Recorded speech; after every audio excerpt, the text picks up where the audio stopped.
Pas de chefs d'État, mais de jeunes entrepreneurs, artistes, sportifs. La France accueille vendredi un sommet au format inédit pour tenter l'éternelle refondation de sa relation avec l'Afrique, dans un contexte de crise avec ses anciennes colonies comme le Mali ou l'Algérie.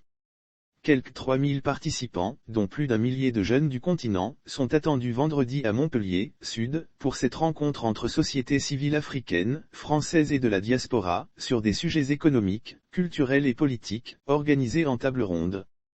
4 ans après le discours de Ouagadougou du président français Emmanuel Macron, il s'agit d'écouter la parole de la jeunesse africaine et de sortir des formules et réseaux obsolètes, souligne l'Élysée, en vantant le format inédit de l'événement. Sont en effet exclus les chefs d'État africains, pour la première fois dans l'histoire des sommets Afrique/France, ces grands-messes qui ponctuent depuis 1973 la relation tourmentée entre le continent et l'ex-puissance coloniale. Le président français, lui, sera bien présent et dialoguera en session plénière vendredi après-midi avec des jeunes de 12 pays africains, dont le Mali, la Côte d'Ivoire, la République démocratique du Congo, la Tunisie, l'Afrique du Sud, le Kenya. Ce panel a été sélectionné à l'issue des dialogues menés pendant des mois à travers le continent par l'intellectuel camerounais Achille Mbambe, chargé de préparer le sommet. Dans son rapport, remis mardi au président français, M. Mbambe estime notamment que la France est trop déconnectée des nouveaux mouvements et des expérimentations politiques et culturelles portées par la jeunesse africaine. Il souligne également que de tous les différends, aucun n'est aussi corrosif que l'appui présumé de la France à la tyrannie sur le continent. Intervention militaire française, souveraineté, gouvernance, démocratie, les sujets qui fâchent seront sur la table, assure l'Élysée, en reconnaissant que le contexte politique actuel rend la discussion particulièrement sensible. Au Sahel, où elle intervient militairement depuis 2013 contre les groupes terroristes, la France voit son influence contestée, notamment par la Russie, et Paris est à couteau tiré avec le Mali depuis plusieurs mois. En Afrique du Nord, la relation toujours passionnelle avec l'Algérie est de nouveau secouée après des propos du président Macron jugés insultants et des réductions annoncées de visas. Avancée symbolique, state ou quo politique, l'Élysée promet des propositions concrètes, basées sur un rapport remis par Achille Mbambe au président Macron.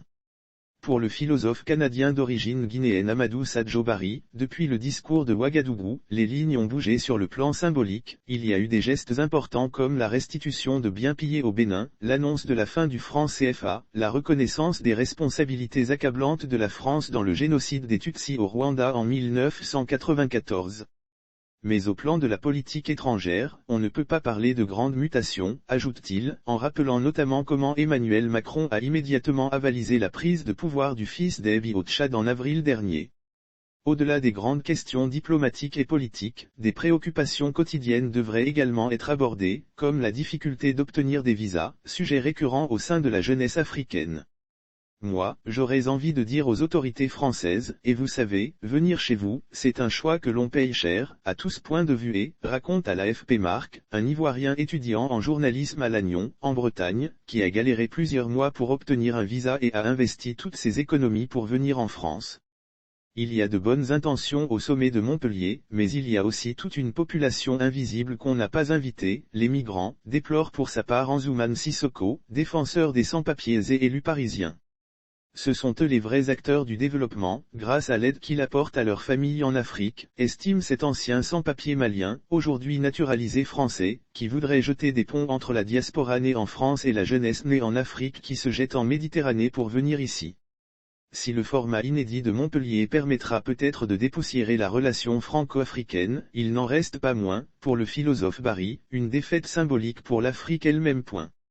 Pourquoi est-ce encore en France que se discute l'avenir humain, politique, économique du continent africain? Pourquoi les gouvernements africains n'écoutent-ils pas eux-mêmes les préoccupations de leur population, lance-t-il.